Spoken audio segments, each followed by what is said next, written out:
L'homme pieux soupirant après la maison de Dieu. Les psaumes 26, entre 27 et 28, que rapproche plus d'une ressemblance, semblent se rapporter à l'époque où David, chassé à Mahanajim par la révolte d'Absalom, attendait avec anxiété l'issue de la lutte. Le psaume 28 porte si évidemment l'empreinte de David que nous n'hésitons pas à admettre pour tous les trois la donnée du titre.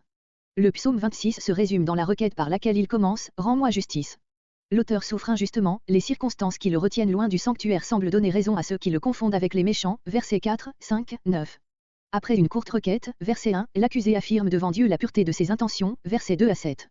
Puis il lui présente sa prière, versets 8 à 11, qui, dans le verset final, verset 12, se change en action de grâce. Verset 1. Première requête. Dans mon intégrité.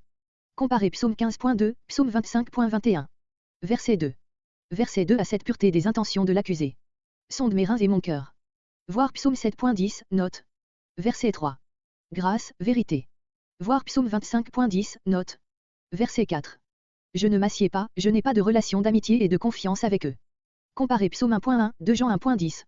Verset 5. Les méchants. Voir psaume 1.1, note. Verset 6. Je lave mes mains. Allusion à un rite symbolique par lequel on se déchargeait publiquement de toute responsabilité à l'occasion d'un crime commis. Comparez Deutéronome 21.17, Matthieu 27.24. Le sens spirituel de ce symbole est accentué ici par l'emploi du mot innocence.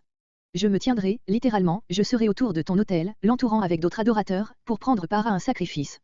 Conformément à l'ensemble du passage, le futur, je me tiendrai, a moins ici le sens d'un vu que d'une déclaration par laquelle le psalmiste affirme être en état de se présenter devant l'autel, ce qui est, du reste, son ardent désir, versets 8 et 12.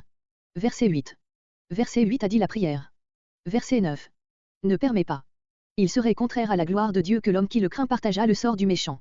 C'est ce qui arriverait, si David était longtemps encore éloigné de la maison de Dieu. Verset 10.